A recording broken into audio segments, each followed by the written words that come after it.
हमारे प्रधानमंत्री, मुख्यमंत्री, हम सब लोगों ने ट्वीट किया, तो वो भी विचार कर रही हो कि हो क्या रहा है। इसके माँ बाप बेचारे गरीब परिवार से, वो विचार कर रहे होंगे कि ये सारे टीवी वाले ने, सारे नेता ने, हेता ने, मंत्री सब आ रहे हैं, तो मेरी छोरी ने ऐसा क्या कर दिया। प्रतिभा बहुत सारी है। जितने युवा साथी उनको आपको बताना चाहूंगा, मेरी प्रधानमंत्री जी से मुलाकात हुई थी और उस मुलाकात में आपके लिए मैंने दो मांगे रखी है पूरे डूंगरपुर बांसवाड़ा क्षेत्र के लिए। पहली मांग ये कि आदिवासी बाहुल्य क्षेत्र के अंदर प्रतिभाओं की कमी नहीं है और हमारे भारत देश का जो खिलाड़ी विश्व में जब वर्ल्ड कप होते हैं, क्रिकेट को छोड़ के इसके बाद एथलेटिक्स में जाए, बॉक्सिंग में जाए, गोला फेंक, भाला फेंक में जाए, तो वहां पर हमारे इतने जो गोल्ड मेडल जो मिलने चाहिए वो नहीं मिल पाते। एक छोटे छोटे देश के लोग, हमारे देश के अंदर 1 अरब 40 करोड़ के आसपास पॉपुलेशन है और इतनी पॉपुलेशन वाले इलाके में अच्छे क्वालिटी वाले खिलाड़ी नहीं निकल पाते। और एक छोटे से दो देश जहां पर 2-3 करोड़ की पॉपुलेशन है, 5 करोड़ की पॉपुलेशन है, वो लोग कई मेडल, गोल्ड मेडल लेके जा रहे हैं।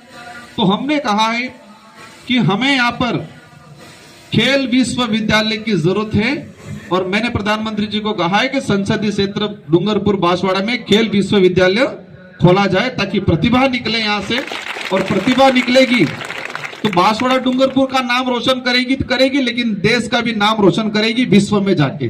जैसे लिंबाराम जी ने तीरंदाजी में जाके पूरे देश के अंदर डूंगरपुर बांसवाड़ा को अलग अलग नजरिए से जाना जाता है, लेकिन एक सबसे बड़ा नजरिया है तीरंदाज का नाम आते ही देश के अंदर लिंबाराम जी डूंगरपुर बांसवाड़ा को याद किया जाता है, जयंतीलाल जी डूंगरपुर बांसवाड़ा को याद किया जाता है।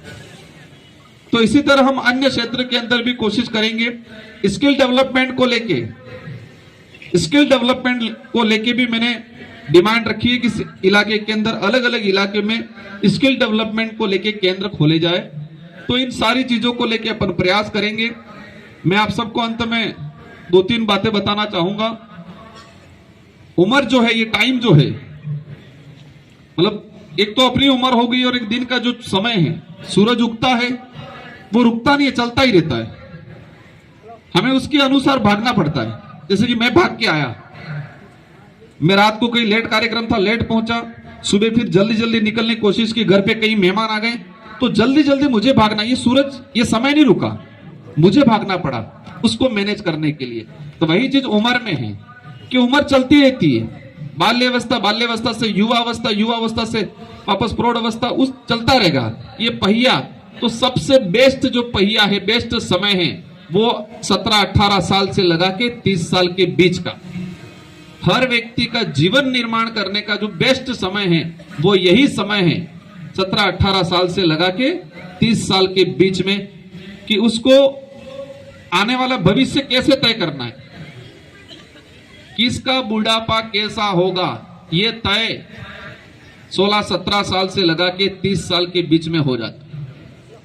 किनके बच्चे भविष्य में सुधरेंगे, किनकी पीढ़ियां भविष्य में सुधरेगी, ये तय 16-17 साल से लगा के 30 साल के समय के अंदर जो गतिविधियां हैं, जो हमारी एक्टिविटीज हैं, जो हमारी सोच बनती है या जो हमारा डेवलप होता है, उससे तय होता है कि हमारा आने वाला भविष्य कैसा होगा। एक ये युग परिवर्तन की ओर होता है। गानों में हुआ सदाबहार गाने, अभी वाले कैसे चल रहे हैं, अलग चल रहे हैं, कुछ समय बाद ऐसे फिर गाने, तो एक युग चलता है। तो वही आदिवासी समुदाय के अंदर भी एक युग परिवर्तन हो रहा है। अभी एक उछाल आया है, उछाल ये आया है कि 5 साल 10 साल पहले आदिवासी कहने से शर्माते थे, आज छोटा सा बच्चा गर्व से कहता है कि मैं आदिवासी हूं। ये युग परिवर्तन हुआ। आज से 5-10 साल पहले डूंगरपुर बांसवाड़ा का नाम जयपुर, करौली, सवाई माधोपुर या उधर सीकर की तरफ जाते तो हमारे जिले का नाम लेते, ओह डूंगरपुर बांसवाड़ा, यूं कहते। और आज कहते हैं डूंगरपुर बांसवाड़ा, क्या बात की डूंगरपुर बांसवाड़ा की।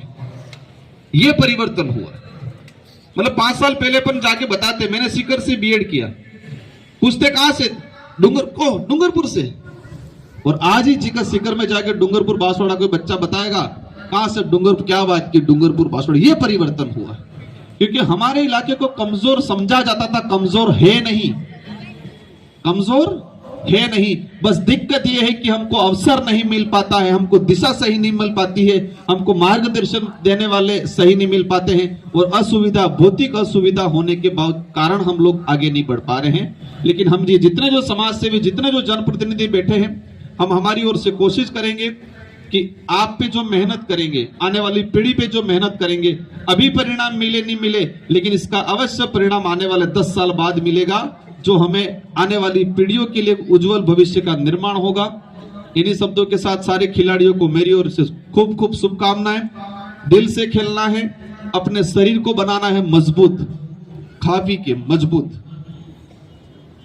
पौष्टिक चीजें खा के, 1 घंटा भी 5 घंटा भी उबारा शक्कर नहीं आवे, वो शारीरिक रूप से मजबूत बनना है। और जो शारीरिक रूप से मजबूत बनेगा, वही, एक बच्चे को चक्कर आ गए, शायद इसको इधर ले आना, शारीरिक रूप से मजबूत बनेंगे तभी मानसिक रूप से मजबूत बनेंगे। वही व्यक्ति दिमागी रूप से इंटेलिजेंट बनेगा जो शारीरिक रूप से मजबूत है। इसलिए खा पी के नशे पत्ते से दूर रहना है। कोई पानी भिजवाना हो, नशे पत्ते से दूर रहना है, पढ़ाई भी करनी है साथ साथ में, और हमारा गांव का आदिवासी समुदाय का, सागवाड़ा का, अपने माता पिता का नाम रोशन करना है। इन्हीं शब्दों के साथ मेरी ओर से सारे खिलाड़ियों को शुभकामनाएं। खेल की भावना से, नियम से खेलना है, और आयोजन कमेटी जो भी तय करे हमारा लायक, कोई इनाम हो या जो बाद में जो भी हो वो बता देना। मेरी ओर से जो भी आयोजन कमेटी तय करेगी वो मेरी ओर से दिया जाएगा। धन्यवाद, आभार, जय जोहार।